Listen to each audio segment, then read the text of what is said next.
ओम ब्रह्मा विष्णु महेश बनाओ और बाटू गाँव इन सब की वंदना मेरी पूर्ण हो सबका।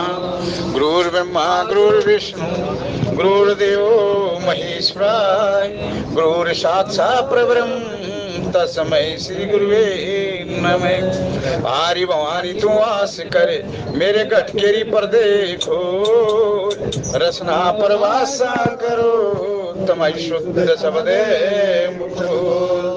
श्री गुरु चरण सरोज रज निज मन मुकुर सुधार वर्ण रघुवर विमल जसु जो दायक पल चार सियापति राम जय जय राम मेरे प्रभु राम जय जय राम। बोलिए शंकर भगवान की श्री राम जय राम जय जय राम श्री राम जय राम जय जय राम श्री राम जय राम जय जय राम श्री राम जय राम जय जय राम जय जय जय हनुमान गोसाई कृपा करो गुरु देव की नाई दीन दयाल विरद संभारी हरओ नाथ मम संकट वारी। श्री राम जय राम जय जय राम श्री राम जय राम जय जय राम। मंगल भवानी अमंगल हारी दरो सुदा शरत अजर बिहारी जनक सुता जग जननी जानकी अतिशय प्रिय करुणा निदान की ताके जोग पद कमल मनाओ जासु कृपाल रे मलमति पाओ। श्री राम जय राम जय जय राम श्री राम जय राम जय जय राम। पवन सुकाज कठिन जग माही जो नहीं होए तात तुम पाई। पवन तने बल पवन समाना बुद्धि विवेक विज्ञान निदाना।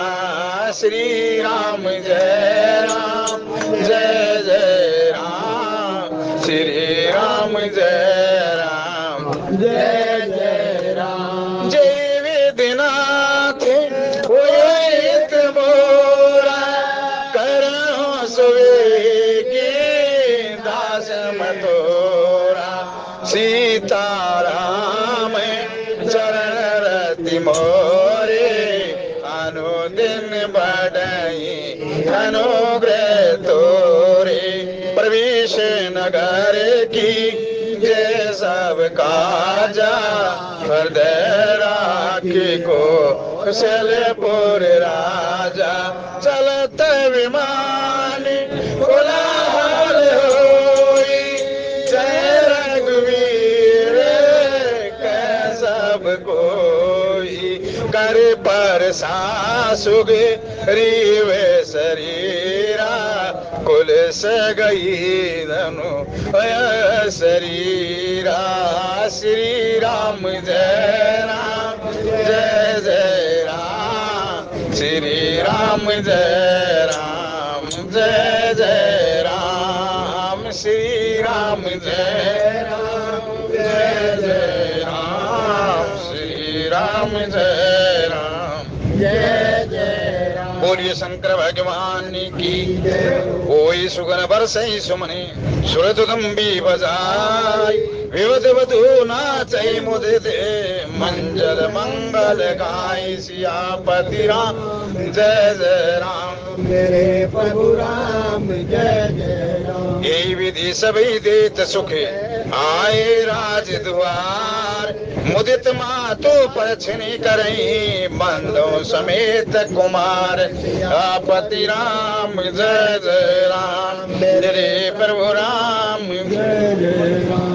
जोथ जोथ मिली चली सुहासिनी निज छवि निदरई मदन विलासिनी श्री राम जय राम जय जय राम श्री राम जय राम जय जय राम भूपति भवानी कोलाहल होई जाय नवरनी समय सुख सोई श्री राम जय राम जय जय राम श्री राम जय राम जय जय राम परनौ पवन कुमार खल मन पावक ज्ञान घन जासु हृदय आगार बसई राम सिर चाप धर बोलिए शंकर भगवान की जय हो। जो शतबार पाठ कर कोई छोटे बंदे महासुख होई जो ये पढ़े हनुमान चालीसा होए सिद्ध साखी गौरी सा। भूत पिशाच निकट नहीं आवे महावीर जब नाम सुनावे। ये गारंटी है। जो तुलसीदास जी आश्रम में रहा करते ना, एक नाटक चला है, एक सीरियल चला है भगतमाल, बड़ा प्यारा नाटक, उसको सब देखने की कोशिश करो। भगतमाल वहाँ तुलसीदास जी जिस आश्रम में रहा करते, उस आश्रम में एक वृक्ष था, पीपल का हो चाहे जाटी का हो गए, वहाँ एक पिशाच का वास था। वो पिशाच उनको डराया करता बच्चों को। जो विद्यार्थी थे कहने लगा तुलसी वहां मत जाना, वहां पिशाच है। कोई बात नहीं, पिशाच साक्षात उसको डराने की कोशिश करने लगा। कहने लगा कि मैं नहीं, कुछ नहीं होगा, तेरे को डर नहीं लगता? बोला मैं राम का भगत हूँ, मैं हर वक्त उठते बैठते खाते पीते केवल और केवल राम का जाप करूं। और राम के जाप का क्या मतलब है? ये तो है कि भूत जो है ना, भूत इस दुनिया में जीते जाओ थे, भूत बहुत हैं। ये भूत हैं जीते जो अपना केवल और केवल अपनी बुद्धि को स्वार्थ के लिए ही लगा देना, उसका नाम भूत है। भूत केवल अपना स्वार्थ सिद्ध करे हैं, और जो परमार्थ का काम कर दे उसका नाम अनुमान है। और अनुमान का और भूत का तो ऐसा आंकड़ा है, जहां परमार्थ होगा वहां स्वार्थ हो ही नहीं सकता, और जहां स्वार्थ वहां परमार्थ हो ही नहीं सका। भूत पिशाच निकट नहीं आवे, महावीर जब नाम सुनाओ। रावण है ना, रावण सोच में पड़ गया कि सारे योद्धा मारे गए, और राम के बाण तो ऐसे है नाना जी कि वो या तो तर्क से चलते हुए दिखाई जाए या छाती पर प्रहार करते हैं। मैं कैसे सहन करूंगा रावण? और बाकी बात भी सही है। ये देखिए, एक है आध्यात्मिक प्रसंग, एक है तथ्यात्मिक प्रसंग, एक है प्रकट लीला, एक है प्रकट लीला। आप इसको थोड़ा समझने की कोशिश किया करो। राम के बाणों को वही सहन कर सकता है, विवेक राम के विवेक को वही सहन कर सकता है जिसके जीवन में नियम हो, संयम हो। जिसके जीवन में संयम और नियम है ही नहीं, उन विवेक के बाणों को सहन कर ही नहीं सकता। यह है उसकी अप्रकट लीला। और प्रकट लीला में निवला राणा जी आप मेरा उपहास उड़ाओगे, मुझे पता है। क्यों? उपहास उसी का उड़ाया जा है जिसने किसी औरों का उपहास उड़ाया होगा। ये नोट कर लियो, आज तुम किसी का उपहास उड़ा रहे हो, एक दिन तुम्हारा उपहास खुद बन जाओगे, खुद बन जाओगे। नहीं, संत प्रतिवर्ती संत हो गए बंधुओं, बड़े वडील वडील हो हैं। बोला बेटा तू किस चीज की चिंता में है? एक बार तो बड़ों के पास आया तो होता, तेरी चिंता का सारा निवारण कर दूंगा मैं। बोला क्या निवारण करोगे? बोला तेरे पास अमर सेना है। जय राम जय राम जय जय राम, जपा कर जपा करे, जपा कर जपा करे, सुबह और शाम।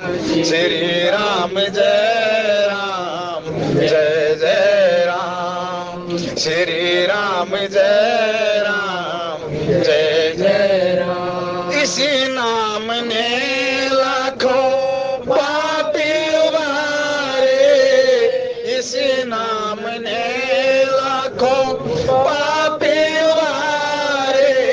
पापी तो क्या जल पर पत्थर बितारे, न डूबे लिखा जिन पर, न डूबे लिखा जिन पर, बस यही नाम श्री राम जय राम, जय जय राम। श्री राम जय राम, श्री राम जय राम, जय जय राम। जपा कर सुबह और शाम। बेटा बेटी तेरे पास समर सेना है, कुछ नहीं हो सकता उसका। ये समाचार रामादल में भी आ गया। राम कहने लगा कि चलो अपने तंबू पाड़ और चलो, वनवास का समय भी पूरा होने वाला है, चलो अपना योद्धा। सब सोच में पड़ गई हो क्या गया। सारी कथा से अवगत कराया गया। ज्ञानी नाम अगनम हनुमान जी महाराज का आज वार है, उसकी चर्चा जरूर होनी चाहिए। हनुमान जी महाराज वहां बैठे थे। बोला प्रभु जी दास है जब तक आपको किस चीज की चिंता, स्वामी को तो चिंता होनी ही नहीं चाहिए जब मन वचन कर्म से जब मैं आपका सेवक हूँ। बोला हनुमान हो तेरे बस की। बोला ऐसा है प्रभु आपके प्रसाद से इस दास को ऐसा कोई काम कोई संभव है नहीं, असंभव कोई जो हनुमान जी महाराज ना कर सकता हूँ। बोला ऐसी सी बात है। बोला कोई बात नहीं, कल केवल और केवल मैं अकेला युद्ध में जाऊंगा, आपका चरणों का आसरा लेकर के आपका आशीर्वाद, बस आप अपना आशीर्वाद दे दियो। वो अमर हुए तो किसके कारण हुए प्रभु, वो आपके प्रताप से अमर हुए हैं, और मैं आपका जब आशीर्वाद लेकर चलूंगा तथात्मिक रूप से तो उनकी क्या है। इधर रावण भी आ गया। बोला भाई जति पुरुष वो अंग्रेजी ने सती वीर सरा दे ना तो जति दुनिया बने अंडे, नोट कर लियो।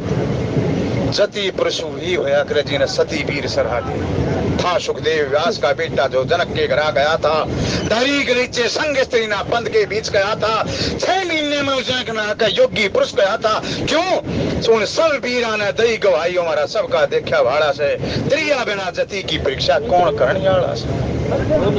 वहां सेवाई का सेवकाई का तो जब पता चले है ना जब स्वामी के ऊपर कोई कष्ट आ जाए, जब धड़के भंडारे भरे रहे सब कुछ भरा रहे, जब तो सेवक बनने सब तैयार हैं, लेकिन जो स्वामी पर किसी प्रकार का कोई कष्ट आ जाए तब सेविकाई देखी जाए अगर क्या है। वैसे तो पतिव्रता के ढोंग दुनिया घर घर में करती है, मैं पतिव्रता हूँ, लेकिन पति पर अगर कोई कष्ट आ जाए और वो कुष्ठ में वह सहभागीदारी बन जाए उसका नाम है पतिव्रता।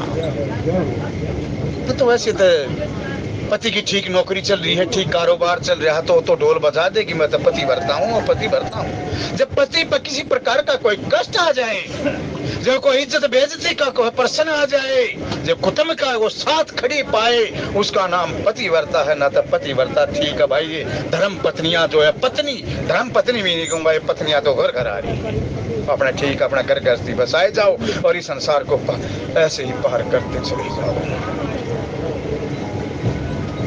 आया रावण भी युद्ध देख रहा। रावण के मुख से ले लिख रहा कि वाह हनुमान तेरी जय हो, तेरी जय हो। वहां और बैठ खड़े थे। बोला प्रभु क्या कर रहे हो, शत्रु पक्ष का मनोबल बढ़ा रहे हो। बोला इसका करते करते ऐसा ही, चाहे शत्रु हो विपक्ष का हो चाहे पक्ष का हो, अगर जो काम देश हित के लिए जो कल्याण में ठीक करता है उसको बेहिचक उसकी तारीफ करते हो। आज हमारी विडंबना यही है कि हमारी संस्कृति में अगर कोई उथल पुथल को काम कर रहा है ना, उसको कोई बात कह दे भाई ये गलत कर रहा है, कह लगे कि नहीं आते योगी बलवा वो है। अरे कोई ऐसा काम मत करो जो आपके सनातन धर्म पर उंगली उठाने वाला हो जाए। यहाँ कथा भी करो होता है ऐसी मर्यादा में कथा करो। कोई नया भाई कैजुअल सवारी आए अगर उसको फिर मौका मिल जाए वो फिर उसको इस गाड़ी में चढ़ने का डिब्बे को ढूंढता फिरे, ऐसा तुम आचरण करो। हम तो अपनों ने मारा गैरों में कहाँ दम था, किश्ती भी मेरी वहां डूबी जा। ये सनातन धर्म की जो दवाई दे रहे ना, ये तो अपना खुद ही हम बट्टा बटाने वाले खुद हैं। गैरों में कहाँ दम है जो हमारे सनातन धर्म का वो करते हैं। गैरों में तो हिम्मत ही नहीं। हाँ उसकी नकल करने लगे, वह ऐसा करेंगे तो मैं भी ऐसा, नहीं वो बुरा है तो तू भी बुरा होगा क्या? हमारे तो ये है सर्वे भवन्तु सुखिनः सर्वे सन्तु निरामया सद्र। और एक बात और, अच्छा काम कोई भी कर दो, चाहे आपकी उससे बोलचाली नहीं, अच्छा काम देश हित के लिए, समाज हित के लिए, उसके लिए उसकी आप सराहना जरूर करो। वो अलग बात है उसके कितनी वाह क्या है क्या नहीं है, लेकिन अच्छे काम की तारीफ जरूर करो। और आपका किसी से प्रति कितना ही प्रेम क्यों ना हो, पत्नी से पति से प्रेम तक उस आपस में कुछ नहीं, ज्यादा नहीं है।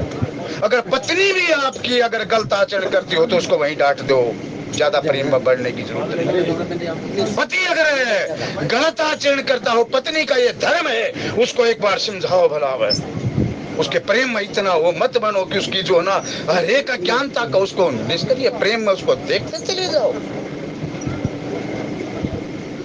रावण आज तारीफ कर रहा है किसकी? हनुमान जी महाराज की। क्यों? हाँ, वो तो अमर थे, मरने नहीं थे। हनुमान जी महाराज ने पूछ फैलाई, पूछ का मतलब बड़ा गहरा है, इसमें भी नाना प्रकार के तर्क विर्क हैं। आप ऐसा कोई समाज का काम कर दो, ऐसा कर दो, आपकी पूछ दुनिया करेगी। और जब पूछ ज्यादा हो जाएगी, किसी उसकी हिम्मत नहीं है जो आपको कुछ कर दे। जब तक आप परमार्थ पर, स्वार्थ जिस दिन आ गई उसकी पूछ खत्म। बेटा और उनको सारों को अमरताओं में पहुंचा दिया, तुम ले यहाँ आराम करो, तुम अमर हो ना, यहाँ आराम। यहाँ एक जगह ऐसी है, वहां पर जो है नीचे का नहीं आ सकता, ऊपर नहीं जा सकता, बीच में आप चल के, मेरे ख्याल में कोई विज्ञान का स्टूडेंट होगा, आजकल तो विज्ञान इतनी आ चुकी है, इन्हें शास्त्रों को अब कहने, अब जो तर्क विक्रिया करते ना, अब मौका है उनके सामने प्रस्तुत करने का। इस रामचरितमानस पर जो तर्क विर्क किया करते थे, अब है विज्ञान का युग है ना। बृहंगद ने पैर जमा दिया, मुकुट उठाकर भगा दिए, वहां पर क्या छत नहीं थी? पहली बात तो रावण इतना वैज्ञानिक था, थोड़ा सा हिट होते हुए छत अपने आप खुल जाया करती थी। जिस प्रकार हवाई जहाज में पायलट को, फाइटर पायलट को, वैसे पायलट को अगर कोई भी इमरजेंसी कुछ करना पड़ जा, लैंड का मौका ना मिले, अब ये जो ना क्रैश होगा यान, ये उसका एक बटन दबाया या उसको कर दिया, उसके सामने वह खिड़की खुल जाएगी और सीट समेत वैसे उठकर वापस उसके वह अपने आप ही खुल जाएंगे, जमीन में पायलट आने के चढ़ जाएगा। ठीक उसी प्रकार ये विज्ञान उस समय की विज्ञान थी। दूसरी बात, आप एटीएम में जाओ हो, एटीएम में 1 लाख रुपए जमा करते हो, 2 लाख रुपए जमा करते हो, क्या वे नोट आपने आकाश के थ्रू उड़ते दिखाई दे हैं? उड़ते हुए नहीं दिखाई देते। आप अपना अकाउंट खोलोगे, आपके अकाउंट में 1 लाख रुपए आगे कहां से आए हो? ये विज्ञान है, और परमात्मा से बड़ा विज्ञान कोई नहीं। अंगद को सारा विज्ञान दे दिया था, ब्रह्म विद्या दे दी थी कि तू लंका की नगरी, भोग की नगरी में जा रहा है पुत्र, वहां कंचन और कामनी है, वहां कभी देख करके तेरा मल्लो भाई तेरा हो जा, मेरा आशीर्वाद है, तू अपने संकल्प में सत्य होगा, विजयी होकर लौटेगा। बड़े तथा हाँ जाकर गिरा दिए। रावण ने कहना पड़ा, वाह हनुमान, वाह हनुमान। तो आज ये मंगलवार है, महावीर का वार है, और परमात्मा की ये जो कथाएं हैं मैं फिर बता दूं, ये अप्रकट हैं और प्रकट भी हैं। अप्रकट क्या है? आपके शरीर से ही ये जो प्रकट है, प्रकट लीलाएं आपके शरीर में भी होती रहे। जो अंड है वही पिंड है, और जो पिंड है वह ब्रह्मांड है, और ब्रह्मांड का जितना भी ये भौतिक स्वरूप है आपके शरीर के अंदर समाया हुआ है। ये राम कौन है, ये जानकी कौन है, लक्ष्मण कौन है, ये सब आपके अंदर ही। यहाँ आज जो ना नारी, सारी स्त्रियां, नगर की सारी स्त्रियां झूम रही हैं। और कल हमारे जो रामचंद्र जी कह रहे थे, जो कल का हमारा पीएनजी में 2 था, एक कथावाचक कितना बतावे आपको, अगर बताने का भी प्रयास करे तो दूसरे कह दे कथा से बाहर जा, कथा से बाहर नहीं, ये कथा का ही है। कल ये कह रहा था, जूत में ही चली सुहागन, सारी स्त्रियां सुहागन चली। एक बताओ, राम के दर्शन करने के लिए क्या सुहागन ही जाएंगी? जो बेचारी किसी कारणवश, किसी का पति फौज में है, किसी का कुछ है, अपने पति को गवा देते हैं, क्या उसको धार्मिक आयोजन देखने का सौभाग्य नहीं है? क्या वो मांगलिक कार्यक्रम में मैं हिस्सा नहीं ले सकती? इस लाइन के हिसाब से, चौपाई के हिसाब से तो यही हुआ। दूसरी बात, क्या वो राम और लक्ष्मण, राम और माता जानकी आई, क्या उसने सिर्फ सुहागन स्त्रियां ही देखेंगी और नहीं जो अपने पति को गवा चुके हैं?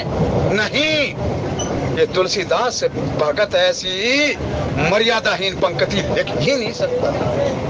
कबीर जी ने कहा इसमें ये सुहागन का स्त्र मतलब समझ लो क्या है। रामनिवास जी आप आगे से चले जाओ हो, लेकिन इनका एक एक चौपाई का फिर पता ना अर्थ करने को मिले या ना मिले। ध्यान से, सुहागन का मतलब क्या है?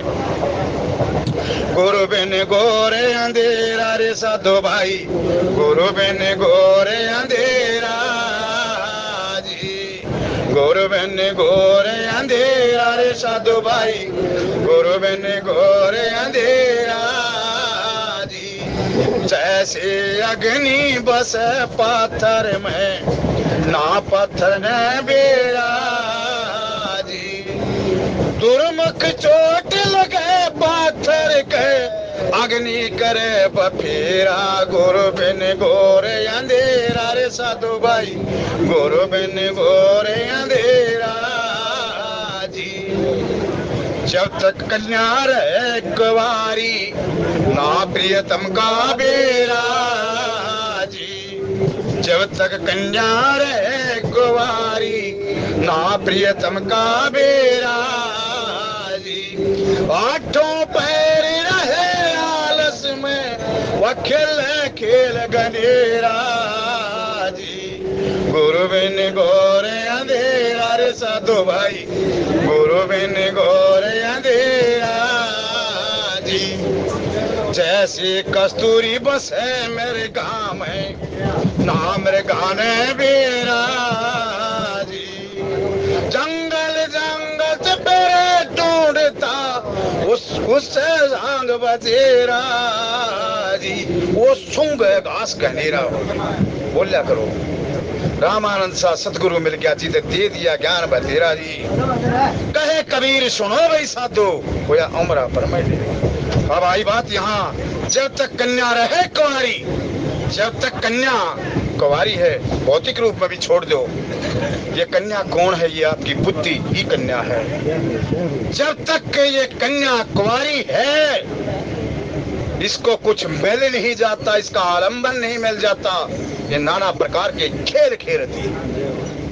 आठों पहर एक मेरे तो बोला जी पहले आता ये था नहीं था, वो ज्यादा करने लगा। मैं पहले बात सुन ले, पहले जो ना घड़ी ना थी, कुछ भी ना था, जब पहर के हिसाब से चला करते। आठों पहर, एक पहर में 3 घंटे हैं। आठों पहर का मतलब दिन और रात 24 घंटे हो गए। आठों पहर रहे आलस में, और जब उसको आलम्बन मिल गया है, जब उसो तू संग में था नित मेरे, ये नैना देख न पाए, इस चंचल माया के रंग में ये नैन रहे उलझाए। जब वो आत्मा जो परमात्मा जो बैठा हुआ है अपनी विभूतियों में, कृष्ण भगवान ने गीता में कह दिया, निबले अर्जुन ये जितने भी प्राणी है ना, इनमें आत्मा रूप में मैं बैठा हुआ। वो है ये वो परमपिता, वो है ये सतगुरु, वो है ये गुरु बिन घोर अंधेरा, वो है ये गुणातीत रूपातीत। इसके अंदर कोई गुण नहीं, इसका कोई रूप नहीं, जो आपके अंदर बैठा है। गुण का हो क्या गुण? ये जो प्रकृति है, जो 3 गुणों से है, रजोगुण सतोगुण तमोगुण, उससे वो न्यारा है, तो प्रकृति के गुण। दूसरा, सुहागन का मतलब क्या है? यहाँ की सुहागन, आप मौका तो देखिए क्या है। ज्ञान और भक्ति का मिलन, ज्ञान और भक्ति का जब हो जाए तो सुहागन स्त्रियां, ये बुद्धि जो है वो परमात्मा में लीन हुई। ये उनके लिए नहीं है, उन साधारण या उस नारियों के लिए नहीं है जो केवल और केवल भगत हैं, जो अपने आत्मा को जिसने, स्वरूप को जिसने पहचान लिया है, उसके लिए है सुहागन नारियां।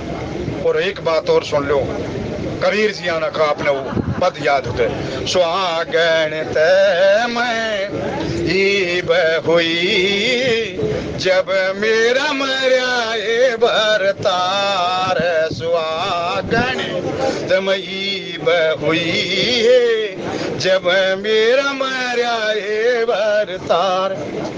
बोला मेरा जो ना, मैं सपुती नारकत होगी जब मेरे 3 बालक मर गए। मैं करुंती नारकत हुई जब मेरे 5 भाई मर गए। सुहागण ते मैं ईब हुई जब ये मरा मेरा बरतार। जब सुहागण हो जाएगा या बुद्धि जब सुहागण हो जाएगी, साक्षात प्रभु के दर्शन आपने पाओगे, साक्षात आप दर्शन। ये जो इससे पहले जो दुआ था, ये सारा प्रकट लीला थी, ये प्रभु में जो आपके ऊपर प्रकट। लेकिन समय बहुत जा लिया, आज इस पर विचार करें। ये था सुहागण का मतलब। किसी भाई ने मेरे से पूछा था ये प्रश्न, इसमें भी एतराज करें हमारे आदरणीय, आपके पास नहीं। अच्छी बात है, जिज्ञासा होनी चाहिए। इसका मतलब कथा बड़े ध्यान से सुने। भला जी ये बताओ कि सुहागण के लिए मांगलिक कार्यक्रम सारे सुहागण के लिए हैं। मक्का बच्चे जो इसमें जो ये जो चौपाई है, ये साधारण स्त्रियों की बात नहीं है। ये तो आत्मा और परमात्मा का मिलन। जो हमारी बुद्धि है वो जो अपने निज स्वरूप में टिक जा है, जब वो परमात्मा जो अवलंबन मिल जाए वो सुहागण है। जब इस बुद्धि को अवलंबन मिल जाए, ये इधर उधर छोड़ना।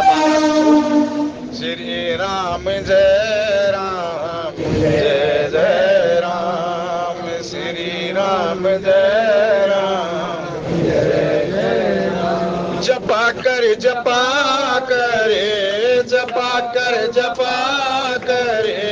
सुबह और शाम, श्री राम जय राम जय जय राम। ये किसी भाई ने 10 रुपए दिए, उनका एक स्वभाव बन गया है, अगर रोजाना सुबह शाम मैंने कथा में 10 रुपए देने हैं। एक नियम बना लिया उन्होंने।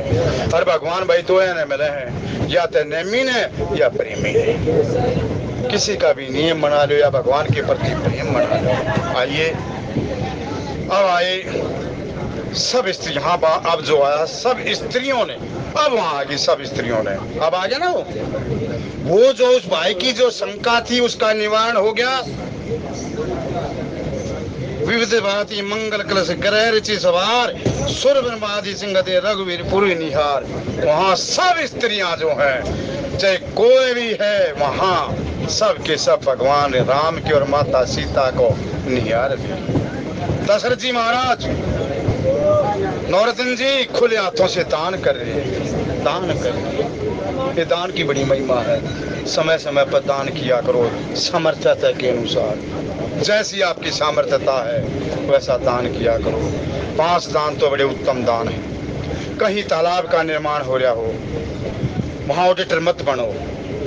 जो आपकी सामर्थ्यता है तालाब के निर्माण में दे दो। सामूहिक जो तालाब है उससे बड़ा यज्ञ कुछ भी नहीं। कितने जीव जंतु जो है उसका आश्रित हैं, आपको दुआएं देगी, आपकी वंश वृद्धि होगी, आपकी बुद्धि की वृद्धि होगी, आपकी आयु की वृद्धि होगी, आपके बल की वृद्धि। ये भी वाका प्रसंग है ना, साधारण नहीं है, ये बड़े गजब का है। जहां सरकारी जिसने बोलते हैं नंदी छोड़ते हैं, धर्म का प्रतीक है, वहां उड़ा मत मारो। वहाँ गांव में जो जैसी व्यवस्था जो सरकारी बैल है ना सरकारी जोटा है, ये जो भी कुछ आपने देहाती भाषा में, वहाँ बगैर पूछे आप जो ना दान कर दिया। किसी कन्या का विवाह है, दिखाई दे जा, पहले थी ये परंपरा अब खत्म हो चुकी है, वहाँ मुट्ठी बीच का दान कर दिया। कोई मतलब नहीं मैं अमीर हूँ या मैं गरीब हूँ, ये अमीर की बेटी है या गरीब की बेटी है, और होश को तो वो बेटी के हाथ में दे दे तो बढ़िया। विद्या का दान, आपके पास जो भी किसी किस्म की विद्या है, कोई भी विद्या है, चाहे टेक्निकल विद्या है चाहे कैसी विद्या है, उस विद्या का आप खुले राजन से।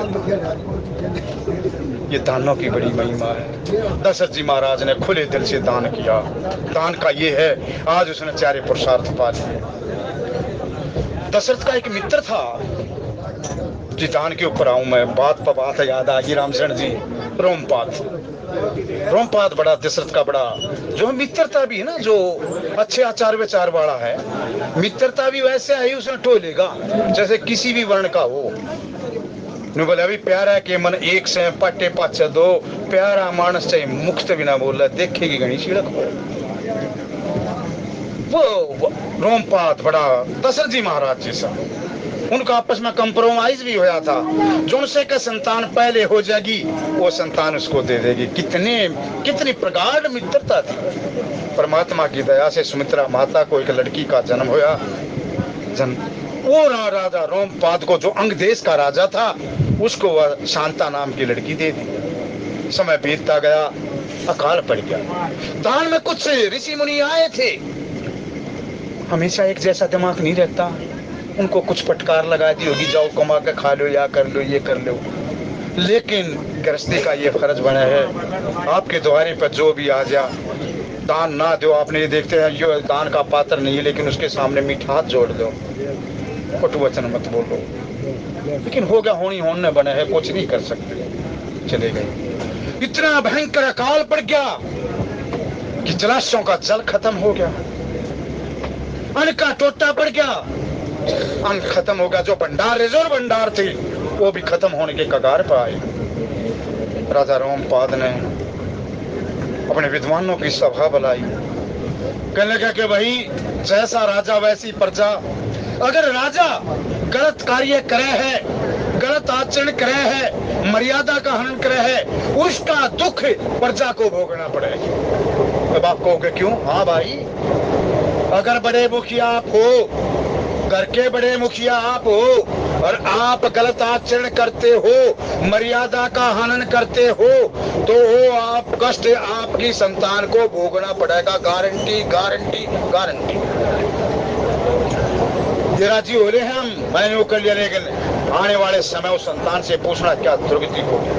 लेकिन ये आपकी बात है, मैं बार बार मेरा कथा प्रैक्टिकल कहूँ, ये किस्मत की बात है। किसको कैसा माँ बाप मिला, किसी को तो माँ बाप ऐसा मिला 100 गज की बजाय उसको 1000 गज करके चला जाए। किसी को सच बताऊं, माँ बाप ऐसा मिला है और उसका 1000 का प्लॉट है, किले भी है, वो सारे के सारे बेच कर उस बच्चे को रोड पर पटा करके चला जाए।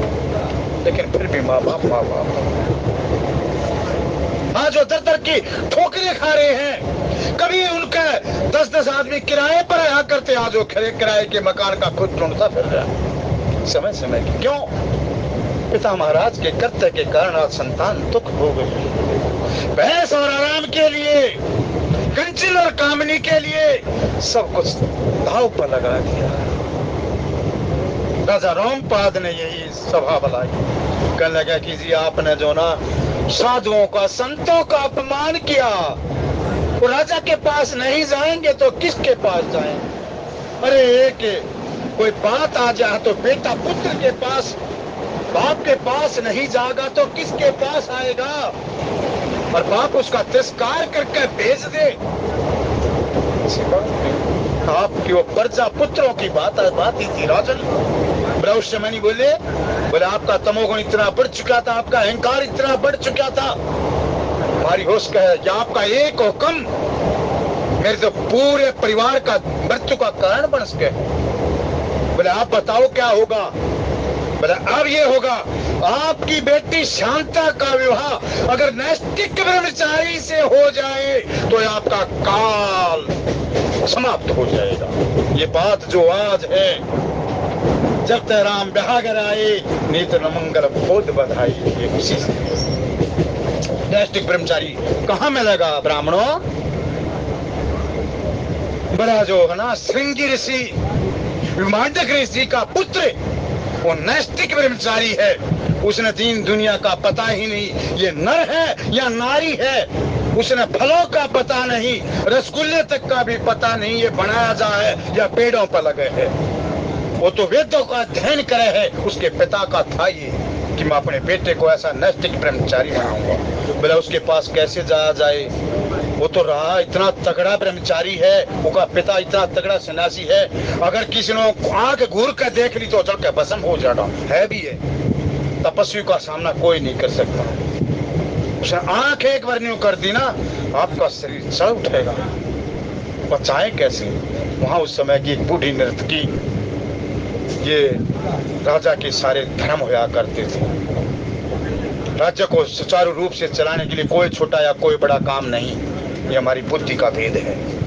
नर्तकी को बुलाया गया, बोले जी महाराज ओल्ड एज ज्यादा होगी, उम्र ज्यादा होगी, पर फिर भी एक मेरी शिष्या नर्तकी और है जो रूप नौम की लावण्य है। बोला उसने रूप रौन कुछ ना चाहिए, वो नैतिक ब्रह्मचारी है, उसे नहीं चाहिए। बोला नहीं, सहायता चाहिए, कुछ गुप्तचरों का व्यवस्था की जाए। उसका पिता महाराज कितने दिनों में आश्रम छोड़ करके संविदा लेने के लिए फल फ्रूट की व्यवस्था करता है।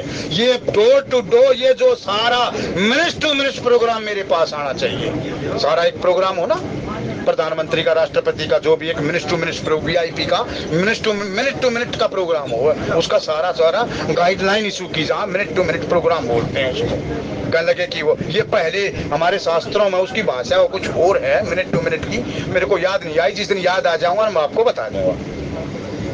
बोला ठीक है। और बोला एक नाव का प्रबंध किया जाए, नदी पार है ना वो नदी, ऐसा ना लगे कि ये नदी है। वो नदी की इस प्रकार से व्यवस्था की जाए कि उस जंगल में उसका ब्रह्मचारी का आश्रम है, और ये नाव नदी ना दिखाई दे, नाव भी ऐसा लगे कि ये सारा का सारा जंगल है। और जैसे नाव नदी पार करके नाव के थ्रू आए, आपके राज्य में प्रवेश कर जाए। जैसे आपके राज्य में प्रवेश करेगा नैतिक ब्रह्मचारी, बादलों उमड़ उमड़ करके आपके राज्य का सारा काल खत्म हो जाएगा। ठीक है, वही किया। कथा को लंबा ना खींचते हुए, कथा है तो बहुत, वो गई वहां, बता दिया कि ब्रह्मंडक ऋषि बाहर चला गया। वहां कहने लगे आओ आओ गुरु के शिष्यों, आपको प्रणाम। आप कौन से गुरु के शिष्य हो, कौन सी गुरु के परंपरा से हो? आप तो बहुत सुंदर हो, आप कौन सा वेद पढ़ो जो इतनी सुंदरता आप में आ गई? उसके लिए तो जो है ना वेदों का अध्ययन ही, क्योंकि भगवान ने भी कहा है, ये उसका कसूर नहीं था कि वेदों में वेद जो मैं श्याम वेद हूँ, श्याम वेद मैं हूँ। तीनों वेद मेरे ही हैं, लेकिन श्याम वेद मैं हूँ। पक्षियों में गुड़ मैं हूँ, सर्पों में वासुकी नाग मैं हूँ, वासुकी सर्प मैं हूँ, नागों में शेष नाग मैं हूँ, और ये धनंजय पांडवों में अर्जुन मैं हूँ। कौन से उसके वेद का अध्ययन करो हो, जिस भाई ने भी दिए। अब वो शर्मा गई। आपके मस्तक का तेज, आपकी यौन देखो। मैंने ना कौन सा, मैंने कमल, मेरी भक्ति में कमी है, मेरी अंदर इतनी त्वचा मुलायम नहीं। उसको बोल रहा है, वो पता ही नहीं। उस नर्तकी ने उसको जो ना रसगुल्ला खवा दिया। जैसे रसगुल्ले का इतना है, ये प्रसंग पीछे चला गया। अब ये अचनके में चला गया ये रसगुल्ले वाला प्रसंग। और रसगुल्ला जैसे खाया, बोला बहुत स्वादिष्ट है। ये कौन से पेड़ का फल है ये रसगुल्ला? बोला हमारे देश में बहुत फल हैं ये, और हमारे देश में मेरे जैसे शिष्य बहुत हैं। बोला चलो। बोला कितनी दूर है आपका देश? बोला ये जंगल पार करते हमारा देश है। वो जंगल दिखाई दिया, वो नाव नदी नहीं दिखाई दिया। उन जैसे उसको लेकर चल पड़ा जाकर। जैसे ही अंग देश में प्रवेश किया, बादलों ने झुम झुम कर वर्षा कर दी। रोमपाद बड़ा खुश हुआ। रोमपाद ने अपनी बेटी की शादी कर दी। जो वत्सल वस्त्र थे उतार दिए, राजशाही वस्त्र करके, बोला इस लड़के का ढंग बदल दो, कपड़े नए पहना के, और बैल आया गौत बना दो, सर पर मोड़ धरा के वहां तेज बसा दिया, और उसको आशीर्वाद देने लगे। इतने में ही मांडक ऋषि आए हैं, और वो अपने पुत्र को ना देख करके बड़ा गुस्से में हुआ। बोला गुरु की सेवा करो प्रेम से, ज्ञान की धार घोट कर। अनुमान लगाया, कुछों से पता किया। बोला वो किश्ती में कुछ नर्तकियां वो लेकर गई थी। चल पड़ा वहां, आग बबूला होकर के आज उसको मैं सांप दूंगा। विद्वानों ने बताया कि राजा रोमपाद से जीवांडक ऋषि आ गया है। महलों में गया, जिस प्रकार हनुमान जी महाराज गया ना सुग्रीव को, वहां बताते हैं धरती थराने लगी। लक्ष्मण जी महाराज गए थे, वो तो तारा आगी, तारा का इसका फिर वो तो संभाल ली स्थिति को। नहीं तो जैसे प्रतिज्ञा करी, हर बिजली कड़कड़ाहट करने लगे, बादल इधर उधर भागने लगे। बादल जैसे ही लक्ष्मण जी महाराज ने प्रतिज्ञा करी ना, बादल भाग चुके इधर उधर। ये आश्रय लेने लगे कि लक्ष्मण जी महाराज आ गए। ऐसे ही गांडक जी, लेकिन जैसे ही जाकर देखा महलों के अंदर, वहां व्यवस्था कर दी थी। राजा बड़ा निपुण हो, बुद्धि भी होनी चाहिए। ये बुद्धि एक नहीं, विद्वानों की सभा बुलाई, वैसे वहां कर दिया।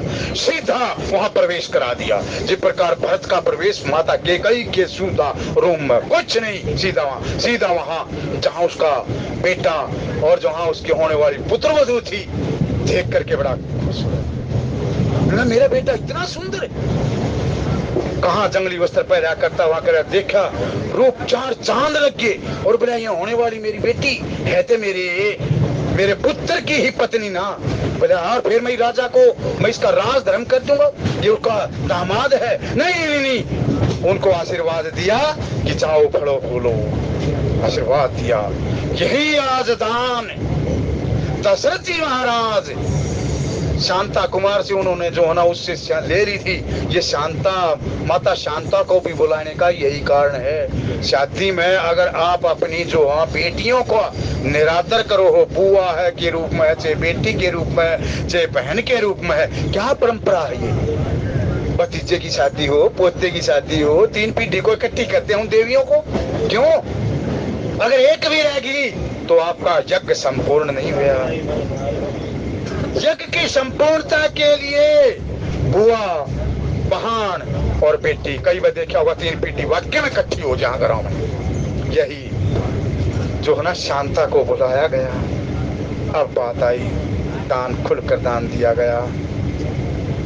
यही द्वापर युग में दान दिया। लेकिन उस दान में और इस दान में कितना फर्क है। महाराज दशरथ को घमंड नहीं आया। जब घमंड कर लोगे तो दान का क्षय हो जाए। लेकिन युधिष्ठिर जी महाराज का अश्वमेध यज्ञ किया। श्री राम जय राम, जय जय राम, श्री राम जय राम, जय जय राम। उसमें घमंड आ गया। अश्वमेध यज्ञ किया है, चक्रवर्ती सम्राट बन गया। आखिरी चक्रवर्ती युधिष्ठिर थे। 52 चकवे हुए हैं, 52 चकवे, 25 चकवे और 52 जनक हुए हैं। 52 एक जनक की उपाधि है। इसका सीता के पिता महाराज का नाम तो शीरध्वज है। ये जनक हुए हैं 52 और चकवे जो चक्रवर्ती सम्राट हुए हैं वो 25 हुए हैं। आखिरी चक्रवर्ती सम्राट महाराज युधिष्ठिर था। उस यज्ञ के बाद भंडारा करना पड़ा है, दान भी देना पड़ा है ब्राह्मणों को, जो भी याचक खावे जो दे दो। कहने लगा कि महाराज मेरे पास इतना धन नहीं है, लड़ाई भयंकर लड़ाई महायुद्ध होया है, ये इतना भयंकर युद्ध, अनेकों शूरवीर मारे गए, कितना धन खर्च होया है, कितनी माताएं अबला हो चुकी हैं, कितनी स्त्रियां विधवा हो चुकी हैं, कितनी बहनें अपने भाइयों को खो चुकी हैं, कितने छोटे छोटे बच्चे अपने पिता को खो चुके हैं। मेरे में सामर्थ्यता नहीं है, मैं यज्ञ कर दूं। श्री कृष्ण कहने लगे कि नहीं, यज्ञ तो आपने करना ही पड़ेगा। यज्ञ का मतलब लड़ाई नहीं, यज्ञ का मतलब है सर्वे भवन्तु सुखिनः, सर्वे सन्तु निरामया, सर्वे भद्राणि पश्यन्तु मा कश्चित् दुःखभाग्। कहने लगे कि तुम्हारा जिस कार्य का जो प्रयोजन था, दुर्योधन मारा गया, दुशासन मारा गया, अन्य आताताई जितने भी राजा थे वो मारे गए। अब आप धर्म की स्थापना करो। धर्म की स्थापना धर्मराज युधिष्ठिर, धर्मराज का 4 चरण थे, 3 ठिकाना लगे, जो भीम, अर्जुन, नकुल और सहदेव, ये उसके पाए बन चुके थे धर्म के। और युधिष्ठिर जी महाराज उस पर आरूढ़ थे। वो धर्म का प्रतीक है। जब चारों पांव इकट्ठे हों जब ही धर्म होगा। कहने लगे कि धर्म करो। बोले पैसा नहीं। बोले ये जो अर्जुन है ना, ये पैसे की खान है, तुम्हारे कुल का दीपक है ये तो कितना पैसा इकट्ठा कर देगा। इसका नाम एक साची भी है ना, इसका नाम एक साची जो दोनों हाथों से क्यों चला ले, इसका नाम एक साची भी है। इसके नाम जो 10 नाम थे वैसे नहीं है इसके नाम। जाओ खोया। आखिर मान के जो ना यज्ञ संपूर्ण हुई, ब्राह्मणों को भोज दिया गया, उसको दान दिया गया। जो दान युधिष्ठिर जी महाराज जो यज्ञ से पहले मन में इतनी गलानी करे था, आज फूल का कुप्पा हो गया। बोला देखो मैंने कितना बड़ा दान कर दिया, कितना बड़ा यज्ञ कर दिया। वहां पर कृष्ण भगवान भी बैठे थे और भगवान तो सबके अंतर्यामी है। कह दिया कि जब जो जितने भी प्राणी है ना, जितने भी इंद्रियों का दम मन हूँ। ये गीता में पढ़ कर। एक और बताऊं रामचंद्र जी आपको, यहाँ कितने कथावाचकों हैं, अपने अपने जिस हिसाब से कथा को पढ़ा उस हिसाब से गा दिया, जैसे उसके भाव बड़े गा दिए। आप बेचारे श्रोता हैं, वो निराकार की पूजा करें या साकार की करें, पितृ को मानना क्या ना करें। एक आने कहते कहना कृष्ण भगवान ही पितृ है। तो इस समय में आपका धर्म ये बने है, कथा जब समझ में आओगी, आप रोजाना गीता माता के 2 श्लोकों को पढ़ा दिया, आपके सारे संशय निवारण हो जाएंगे, सारे के सारे। गीता के अंदर कुछ भी ऐसा नहीं है जो इन वेदों में, इनमें रामचरितमानस में, वाल्मीकि रामायण में, इनमें वो एक सारांश दे दिया इतना और जब आपको गीता पूरी, मैं ये नहीं कहता श्लोक याद कर लो, उनके भाव भी जो शरणार्थ भी याद होगा ना आपको थोड़ा, तो आपको एक कथा सुनो में इतना आनंद आवेगा, आप ना आप कह नहीं सकोगे, लेकिन अंदर ही अंदर इतने लोटपोट हो जाओगे। जिस प्रकार वो भगवान है ना, भगवान भोलेनाथ है, भोलेनाथ कथा सुनकर चले ना, कभी हंसे, कभी रोने लग जाए, कभी हंसने लग जाए, कभी वो करने लग जाए, क्योंकि वहाँ कुंभज ऋषि के आश्रम से जो कथा सुनकर इतना, वो कथा का ये प्रभाव है। जब कथा के आप तत्व को, कथा के आप मर्म को पहचान लोगे, आप अंदर से प्रफुल्लित हो जाओगे, अंदर से आनंदित हो जाओगे। और आनंद का ये दूसरा नाम भगवान है। वो भगवान क्या है? तू संग में था नित मेरे ते नैना देख न पाई। वो संग में जो रहने वाला जो स्वरूप है, उसमें आप आरूढ़ हो जाओ। अब एक नौरतन जी ये दृष्टि के सामने एक नेवला प्रकट है, जैसे घमंड आ गया ना, उस नेवले की क्या विशेषता महाभारत के उसमें है। वो आधा सोने का रहता वैसे,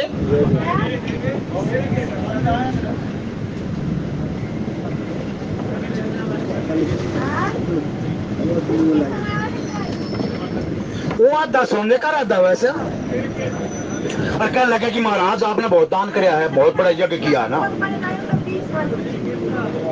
बहुत बड़ा यज्ञ किया, तो अगर आप ये यज्ञ इतना बड़ा तो मेरा शरीर पूरा सोने का हो जाना चाहिए था, आपका तो यज्ञ अधूरा रह गया। बोले क्यों?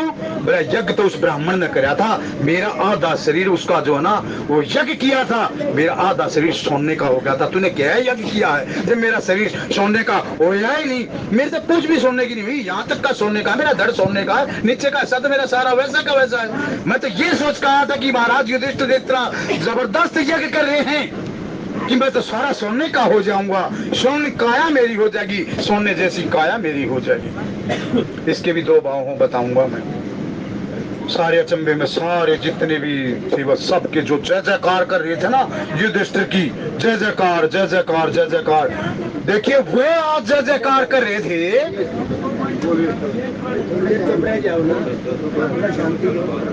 वह जय जयकार कर रहे थे जब युधिष्ठिर जुआ खेले ना नौरतन जी, जब युधिष्ठिर पर नाना प्रकार के लांछन लगा रहे थे। वो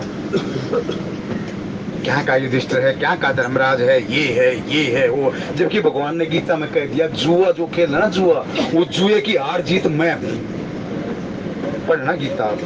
जब वो खुद ही भगवान है तो फिर काहे के लांछन? आज वो दो कपड़े दे दी रोक कर दे, महाराज युधिष्ठिर की जय जयकार कर रहे हैं, बोला वही जाकर निवेद राजा का शौक है, आज वही कहने लगे उसी मुख से वो कर दे, उसी मुख से वो कर दे, ये पर्चा है बहुत। लेकिन विवेकी आदमी कभी ऐसा नहीं बोल रहा था, जिसका विवेक सुहाग है, जो सुहाग है जिसका, जिसके गले में कंठी है, जो भगवान को रिझा रहा है, माथे पर तिलक है, हाथ में जो है मंगलसूत्र, ये जैसे एक सुहागिनी स्त्री की निशानी के वो है, मान भरे है, तिलक लगा हुआ है, हाथों में चूड़ियां पहने हैं, इधर मंगलसूत्र पहने है, गैर आदमी की हिम्मत नहीं उसका को हाथ लगा दे।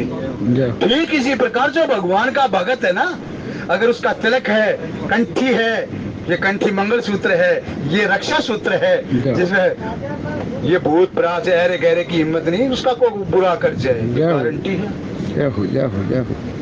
अब वो करें कहने लगा कि उस ब्राह्मण की कृष्ण भगवान उत्सुकता से देखो कितना कौतुकी है, बोला उस ब्राह्मण का जो ना, तो अरे सदर आ गया कर दूंगे राम फिर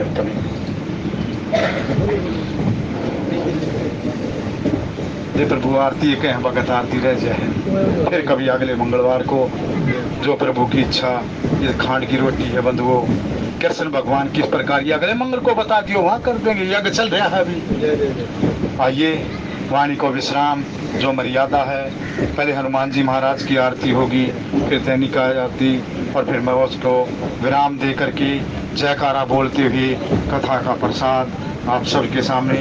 बोलिए जय सिया राम, जय श्री राम।